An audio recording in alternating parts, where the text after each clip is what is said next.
Hindi katanggap-tanggap kay Pangulong Ferdinand Marcos Jr. ang utos ng Beijing na hulihin ang mga trespasser sa South China Sea kung saan makakasama dito ang exclusive economic zone ng Pilipinas. That kind of action would be completely unacceptable to the Philippines.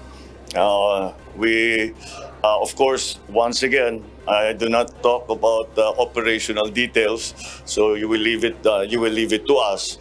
But the position that we take is that is unacceptable. Batay sa mga lumabas na ulat, ang regulasyon na ito ng China ay magiging epektibo sa Hunyo kung saan maaaring idetine ng Chinese Coast Guard ang sinumang trespassers. Sa kabila nito, tiniyak ni PBBM na gagawin ng pamahalaan ng lahat upang protektahan ang mga Pilipino.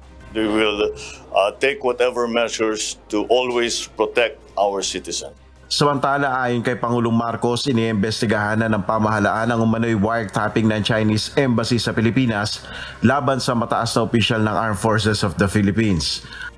We are looking into it because really the fact of the matter is there have been mentions of a tape that confirms that there was this agreement. Ayon kay PBBM, masyado pang maaga upang magbigay ng konklusyon hanggat hindi niya naririnig ang nilalaman ng umano'y wiretapping. If it does exist, it's in the possession of the Chinese embassy and the Chinese government. So until they release it, becomes harder and harder to believe and to accept that there was an agreement. Wala namang bagong direktiba ang Pangulo sa mga ahensya ng pamahalaan na mag-ingat kasunod ng umano'y wiretapping ng Chinese Embassy. There have been already so many departments and agencies that have been victimized, and I think we're all very aware of the risk of cybersecurity.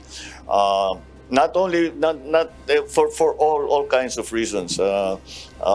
So yes, we are very conscious of that. Nel Maribuhok, UNTV News and Rescue. Diyos ang aming sandigan, serbisyo publiko ang aming pinahalagahan.